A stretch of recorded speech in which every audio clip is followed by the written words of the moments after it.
ইনশাআল্লাহ আমরা এই রাস্তাঘাট বলতে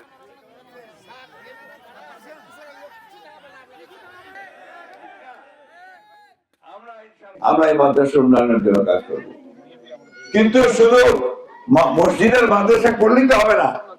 আল্লাহ তাআলা আমাদেরকে যে কথাগুলো নিয়মগুলো আমাদেরকে করতে বলছেন সেগুলো করতে হবে, তাই না? তার মধ্যে কি বলছেন সবচেয়ে বড় কথা যেটা হচ্ছে আমাদের ঈমান ঠিক রাখতে হবে, ঠিক না?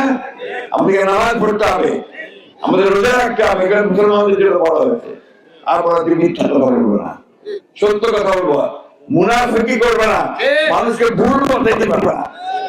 একটা দল আজকাল এই কাজটা শুরু করছে, আমি নাম বলবো না, বলেছে যে তোমার ভোট দিলে নাকি বের করতে হবে, বলেন আপনারা ভালো বলতে পারবেন, ঠিক না? এটা সম্ভব?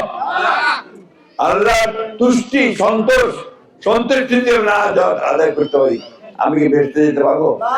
তাহলে কোন মার্কাকে ভোট দিলে যদি বেহেশতে যাওয়া যাইতো তাহলে তো সবাই বেহেশতে চলে যেত, ঠিক না? তা আমি ভাই ওই বিষয়ে বেশি কথা বলবো না। আমি শুধু বলতে চাই যে আমরা পুরানা দল, আমরা শহীদ প্রেসিডেন্ট জিয়া রহমানের দল, আমরাই ওই সংবিধানের মধ্যে বিসমিল্লাহির রহমানির রহিমটা প্রথম দিয়েছি, আমরাই আল্লাহর উপর অবিচল আস্থা বিশ্বাস দিয়েছি, আমরাই বলেছি যে সকল ধর্মের মানুষ সমান অধিকার ভোগ করবে, ধর্ম যার যার, রাষ্ট্র সবার, ঠিক না? এখানে হিন্দু মুসলমান বৌদ্ধ খ্রিস্টানে আমরা কোনো ভেদাভেদ রাখবো না। এই হচ্ছে আমাদের বাংলাদেশ।